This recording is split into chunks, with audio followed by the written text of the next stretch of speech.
who, the fact is some of us didn't get the upbringing that we should have, and some of us still don't get the upbringing that we should.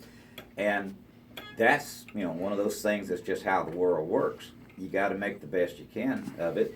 You got to watch around, and you'll see the people your age that are struggling.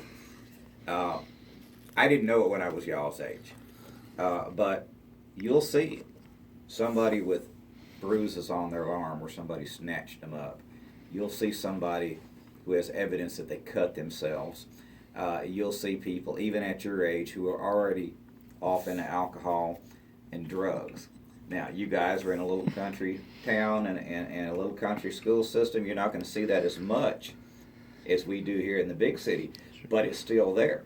And you've got to do two things. You've got to guard yourself from getting snared into Satan's trap on that, and then you've got to kind of be watching for your fellow guys. Yes?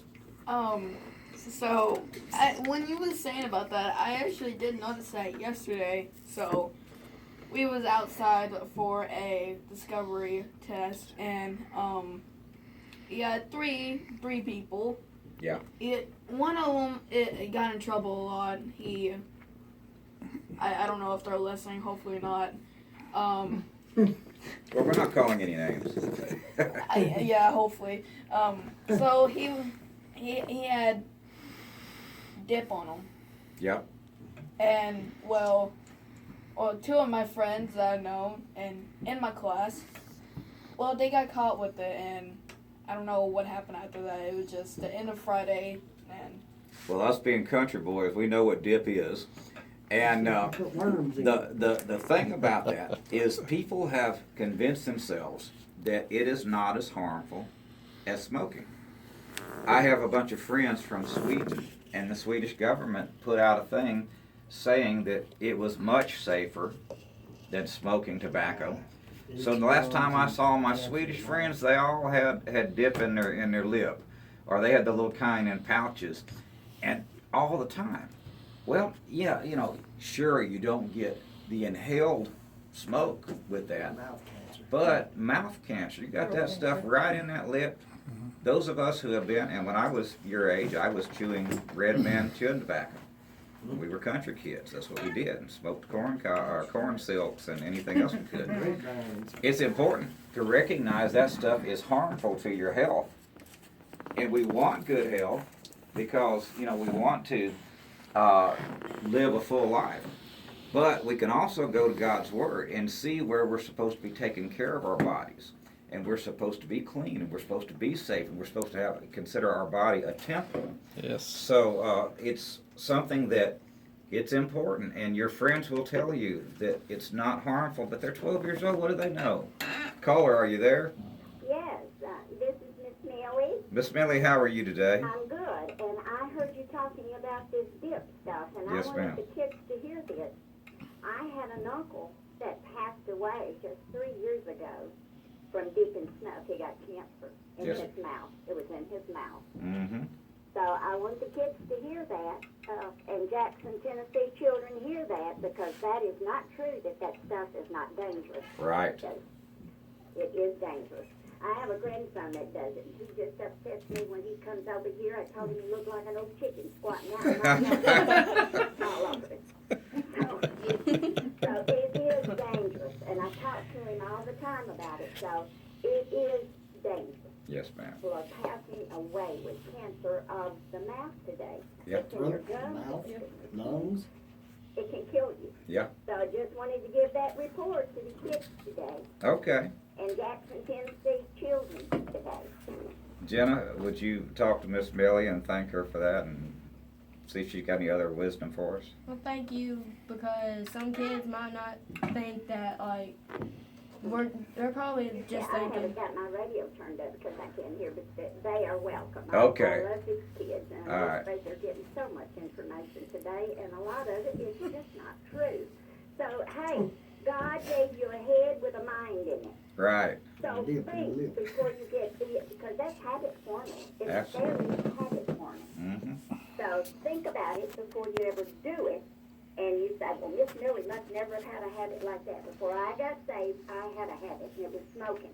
And I was doing everything I could to quit smoking because I had 2 little boys, and I didn't want them smoking. Right. But when I got saved, God took that stuff away from me. When Amen. you know yourself, when you go to a Pentecostal church, you don't get saved from yourself. Oh, no. Crazy cousin said, you don't change, you ain't saved. That's right. There's great. That's how it should be. Yes, ma'am. You kids, don't get hung up on drugs and alcohol and tobacco. It's so hard to get off of. And a lot of times, if you're not saved, you won't be delivered from it. It's just a hard thing. I tried so hard to get off of those cigarettes. I was down to 1 a day. Yeah. And next thing I know, I'd be right back on them. Now, that was before I got saved. But when you got saved years ago, that's 40-something years ago, Brother Lee. Yes, when ma'am. you got saved and you left that altar, and anybody would tell pastor that you had been smoking or dipping or chewing tobacco, that kind of thing, he would take you down there to the office and he'd have a little talk with you. People don't have those little talks often enough anymore. Some of the other children to do that. Right. Yes, ma'am. So, you guys stay clean, work for the Lord. Remember, your head has got a brain in it, and God gave it to you. So think before you get involved in something. Amen. Thank you, Miss Millie. That's my little sermon today, and I love y'all. Love you. Talk to you next week. God bless y'all so much. Miss Millie had been listening to us for a while and finally called in one day, and I like to consider her one of our regulars. I know there are lots of people out there who listen every week, and we appreciate you guys listening. We're going to be here at 11 o'clock every Saturday as long as we can stand to be. Mike, have you got that paper where you can run down it again right quick? The youth rally, Mike's going to come on there and tell you guys all the details. You got Soul Fire Revival, you got First Christian Drama Team, and you got my son, Michael Seth Henson's going to speak. You know, if we don't teach these kids about Jesus, we're just failing ourselves. I guarantee you Hollywood is teaching them another subject matter. We need to teach them the right subject matter. May Amen. 14th, That's 7 p.m. You didn't tell what date and what time. May 14th at 7 p.m. Come out early. We got free food and everything is free that night. That's at Christ Church Baptist Fellowship. Fellowship on Dyersburg, Tennessee, 5774 Millsfield Highway, just a little north of Dyersburg out there. A fine little community, fine folks out there. This is going to be a fun thing. It's going to be worth the 27-minute drive to get out there to it. Yes. And all of this stuff, folks, is being done to show these young people what they need to know, and what a fine thing to talk about on Mother's Day. Want to say thank you to all the mothers out there. You know, we were talking about that. You kids are probably going to attest to this also. When I was growing up, it wasn't just our mama and our daddy that were watching out. The neighbors, the Sunday school teacher, the aunts and uncles. Amen. In those days, we got whooped. I don't know if y'all get whooped or not, but we got whooped. And any of these people could whoop us. Yeah. And there were times when people like Miss Millie calling in, they would be giving us this good advice, and we were sitting there thinking, yeah, right. When we were in youth group, you know, we were in the choir and we did the programs and everything, but lots of times we were studying more on the fact that we were going out to the pizza parlor afterwards. And nobody could tell us anything. We're glad that you guys are not that way. Thank you. Come back anytime. Folks, we appreciate you guys listening to the Word on the Street every Saturday morning at 11 o'clock. And God bless y'all, and